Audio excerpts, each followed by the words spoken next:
Hello, this is Cheyenne Marling with BC Management and wanted to discuss tips on writing a resume.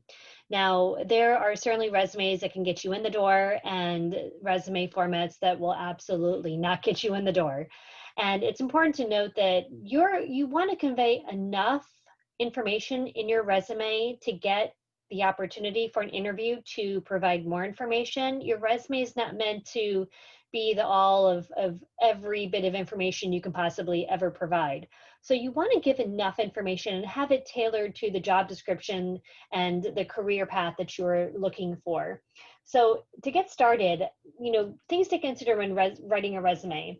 You need to make sure you're selling yourself. What makes yourself different from others within the profession? What is the value add? What makes you unique? Now, granted, some of those things are going to come out naturally in an interview, but there are some things and tips that you can do to try to project that within the resume.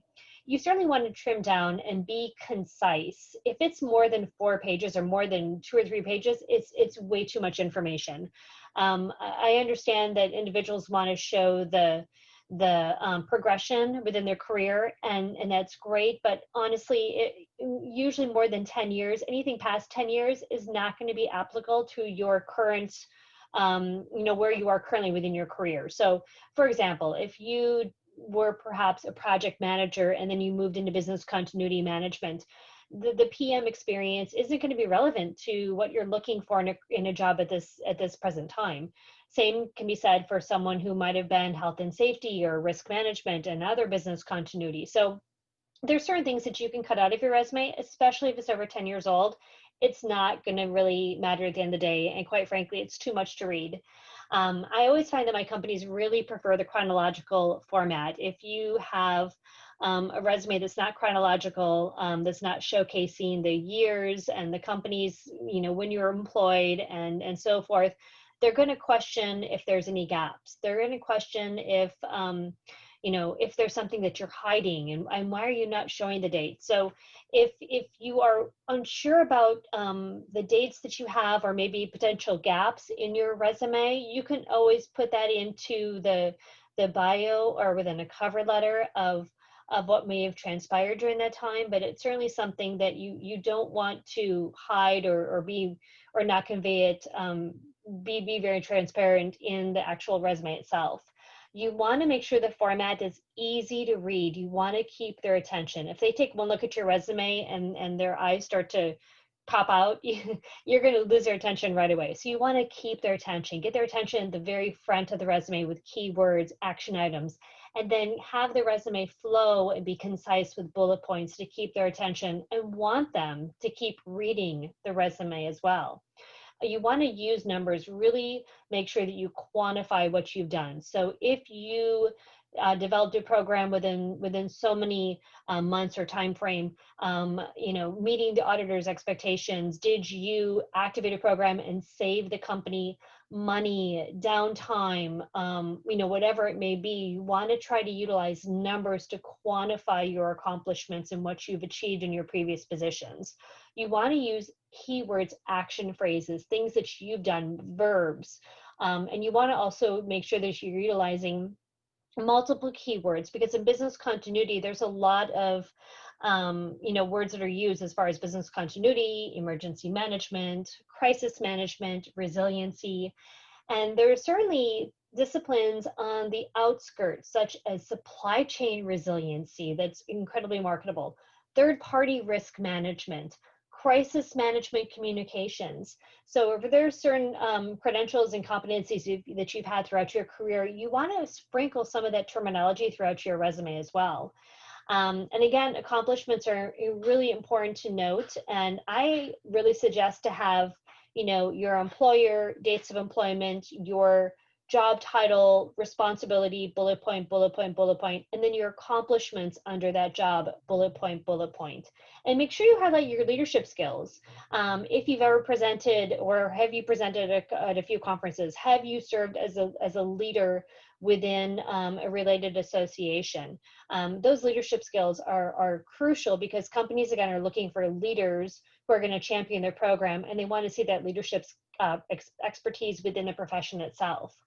Now, there are certain things to definitely avoid as far as mistakes. Weak word choice, again, you want those verbs, you want to sprinkle in words so it's not dry. So do some, wordsmithing throughout the resume so it keeps their attention as well. You want to certainly make sure that you are keeping a lookout for any misspellings or grammatical errors, run-on sentences. Be very aware of words that can be commonly misspelled between there or then and then. And also make sure that you're not giving too much information. If you are having them run on sentences or providing too much as far as responsibilities, or the sentences are too long and wordy, it's going to lose their attention. So try to avoid too much information.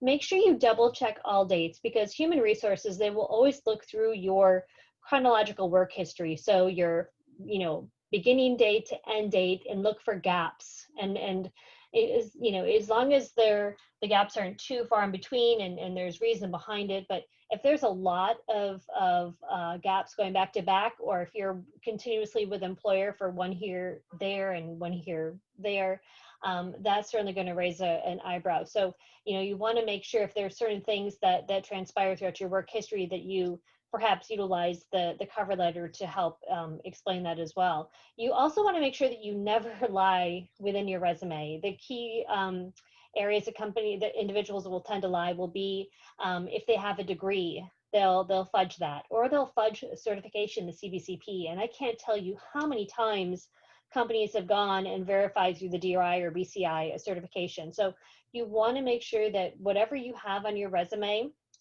that you're being completely transparent. Another good example of that is if you've had the certification in the past, but it's expired, make sure that you're clear on that. Even though you've had in the past, you can put that you previously certified, it's expired, but if you put it on there and not the expiration, or not indicating it's expired, that could indicate that could be a reason to rescind an offer. So be very, very careful. And also be sure to really avoid the irrelevant information. Again, information that's not going to be applicable to a job that you're looking for at the present time. And moving forward, I want to show some sample resumes. So this is a resume that I really like. It's still a bit wordy, but I love the formatting. It keeps your attention. I love the fact that they have kind of a short synopsis at the top. They use keywords. They also highlight their certifications at the top as well, which is, I find that it's funny, but a lot of individuals will forget to put, comma CBCP after their last name. You want to make sure you highlight your top 3 certifications. Do not make it alphabet soup after your last name, because companies will start to wonder, if you have so many certifications, how are you able to keep all those certifications up with all the certifying credits you typically need to do so. So choose your top 2, 3 certifications, highlight those after your last name, make it very easy to read. The formatting flows. I love the key skill areas right here, where it's not complete sentences, it's just quick bullet points.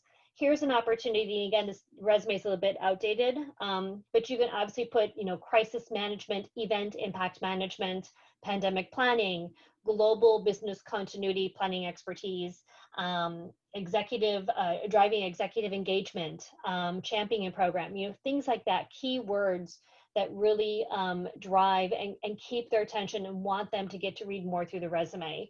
Again, this individual has, again, it's outdated resume, but it shows the chronological format, and it shows their job title, the years of employment, their responsibilities. The one thing this person could have done a bit different is highlight their accomplishments. So they have the job title, the years of experience, responsibilities, bullet point, bullet point, bullet point, or not even not even put in the word responsibilities, but bullet point of what you did as far as a responsibility.